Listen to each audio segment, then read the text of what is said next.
नमस्कार, इस वक्त के बुलेटिन में आप सभी का स्वागत है और मैं हूं आपके साथ रहमा। चलिए आज की अहम खबरों पर नजर डालते हैं। देश भर में मानसून ने दस्तक दे दी है। दिल्ली में भी मौसम का मिजाज बदला हुआ है। कभी तेज धूप निकल रही है तो कभी बारिश हो रही।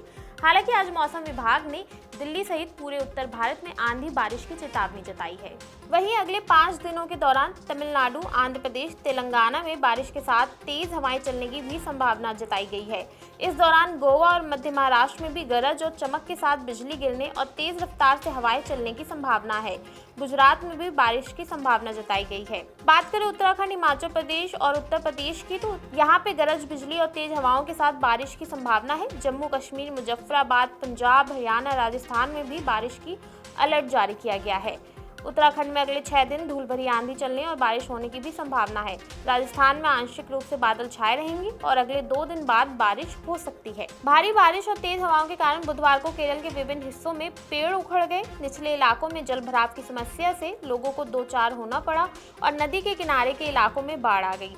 वायनाड जैसे कई पहाड़ी इलाकों में लोगों को राहत शिविरों में पहुंचाए गए। कई मकान क्षतिग्रस्त हुए हैं। बिजली सेवा बुरी तरह प्रभावित हुई है और फसलों को भी भारी नुकसान पहुंचा है। वहीं राज्य सरकार की एक रिपोर्ट के अनुसार पिछले 5 दिनों में भूस्खलन, बिजली गिरने, पेड़ या संरचना गिरने से जैसे बारिश से जुड़ी घटनाओं के कारण महाराष्ट्र में 16 लोगों की मौत हो गई है। साथ ही 41 मवेशियों की भी जान चली गई है। इस साल मानसून के समय से पहले आने के कारण महाराष्ट्र में 24 मई से ही बारिश हो रही है। इसके कारण राज्य के लगभग सभी क्षेत्र प्रभावित हुए हैं। अमेरिकी राष्ट्रपति डोनाल्ड ट्रंप ने एलन मस्क के रिजाइन पर अपनी प्रतिक्रिया दी है। दरअसल डोनाल्ड ट्रंप ने एलन मस्क की सराहना की है। ट्रंप के अलावा व्हाइट हाउस ने भी मस्क की तारीफ करते हुए कहा है कि हम डॉज को जमीन पर उतारने के लिए एलन का धन्यवाद करते हैं। ट्रंप ने कहा कि दोनों शुक्रवार को ओवल ऑफिस में एक प्रेस कॉन्फ्रेंस में एक साथ दिखाई देंगे। ट्रंप ने सोशल मीडिया पर लिखा कि ये उनका आखिरी दिन होगा, लेकिन वास्तव में नहीं, क्योंकि वे हमेशा हमारे साथ रहेंगे और हर तरह से हमारी मदद करेंगे। एलन शानदार हैं। व्हाइट हाउस ने भी गुरुवार को एलन मस्क की सराहना करते हुए कहा था कि हम उनकी सेवा के लिए उन्हें धन्यवाद देते हैं। हम डॉज को जमीन पर उतारने के लिए उनका धन्यवाद करते हैं। बर्बादी, धोखाधड़ी और दुरुपयोग को कम करने के प्रयास जारी रहेंगे। व्हाइट हाउस के प्रेस सचिव कैरोलिन लेविट ने पत्रकारों के साथ एक ब्रीफिंग के दौरान ये बात कही थी। बता दें, एलन मस्क ने बड़ा फैसला लेते हुए खुद को डोनाल्ड ट्रंप प्रशासन से अलग करने का ऐलान कर दिया है। सोशल मीडिया पोस्ट में मस्क ने लिखा था कि विशेष सरकारी कर्मचारी के रूप में मेरा निर्धारित समय समाप्त हो रहा है, इसलिए मैं राष्ट्रपति ट्रंप को फिजूल खर्ची कम करने का अवसर देने के लिए धन्यवाद देना चाहूंगा। डॉज मिशन समय के साथ और मजबूत होगा, क्योंकि ये सरकार में जीवन का एक तरीका बन जाएगा।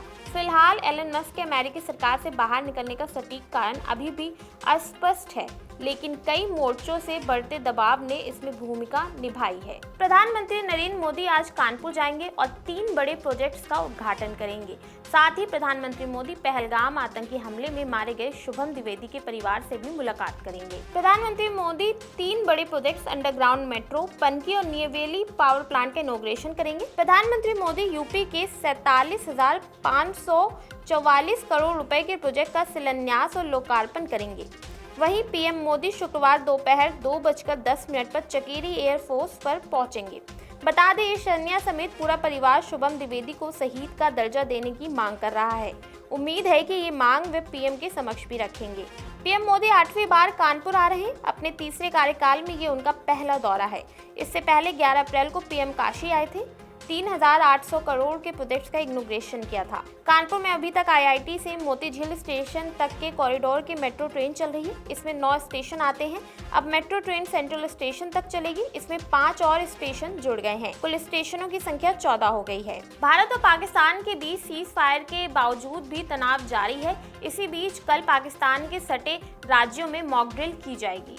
सीमावर्ती राज्यों पंजाब, जम्मू कश्मीर, गुजरात, राजस्थान के अलावा हरियाणा और केंद्र शासित प्रदेश चंडीगढ़ में शनिवार को मॉक ड्रिल होगी। ऑपरेशन सील के तहत पहले ये ड्रिल 29 मई को होनी थी, लेकिन प्रशासनिक कारणों से इसे स्थगित कर दिया गया था। पाकिस्तान के साथ 10 मई की शाम से लागू संघर्ष विराम के बाद पहली बार मॉक ड्रिल कराई जा रही है। नागरिक सुरक्षा अधिकारियों ने राज्यों और केंद्र शासित प्रदेश से आग्रह किया है कि वे सभी स्थानीय प्रशासन को शामिल करते हुए शनिवार को शाम 5 बजे से मॉक ड्रिल की योजना बनाएं और इसका आयोजन करें। मॉक ड्रिल के दौरान लोगों को युद्ध के दौरान बचने का तरीका सिखाया जाएगा। साथ ही ब्लैकआउट और हमले के दौरान बचने वाले सायरन के बारे में भी जानकारी दी जाएगी। लोगों को सतर्क रहने की हिदायत दी जाएगी। लोगों को ये भी बताया जाएगा अफवाहों से कैसे बचें, दुश्मन देश के प्रोपोगेंडा से कैसे सतर्क रहें।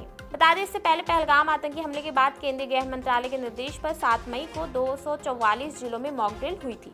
रक्षा मंत्री राजनाथ सिंह आज INS विक्रांत का दौरा करेंगे। ये दौरा ऑपरेशन सिंदूर की सफलता के बाद पहली बार हो रहा है। अरब सागर में तैनात INS विक्रांत पर रक्षा मंत्री नौसेना के अधिकारियों और जवानों से मुलाकात करेंगे, उनका हौसला बढ़ाएंगे और ऑपरेशन की सफलता पर चर्चा करेंगे। ऑपरेशन सिंदूर के दौरान भारतीय नौसेना ने अपने कैरियर बैटल ग्रुप के साथ उत्तरी अरब सागर में फॉरवर्ड डिप्लॉयमेंट किया था।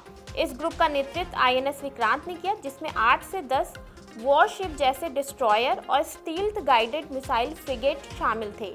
इस तैनाती ने पाकिस्तान को स्पष्ट संदेश दिया कि यदि वह तनाव बढ़ाता है तो भारतीय नौसेना न केवल उसके युद्धपोतों बल्कि जमीनी ठिकानों को भी निशाना बना सकती है। नतीजतन पाकिस्तानी नौसेना कराची नेवल बेस से बाहर निकलने की हिम्मत नहीं जुटा सकी और उसने सीज फायर की मांग की। INS विक्रांत भारत का पहला स्वदेशी विमानवाहक पोत है और ये सही मायनों में समुद्र में भारत का सबसे ताकतवर प्रहरी है। इसका डिजाइन भारतीय नौसेना की वॉरशिप डिजाइन ब्यूरो ने तैयार किया और इसका निर्माण कोचिन शिपयार्ड लिमिटेड ने कोच में किया गया। तो ये थी आज की अहम खबरें जिन पर हमारी दिन भर नजर बनी रही। ऐसे ही देश और दुनिया की तमाम खबरों के लिए देखते रहिए नवोदय टाइम्स पंजाब केसरी।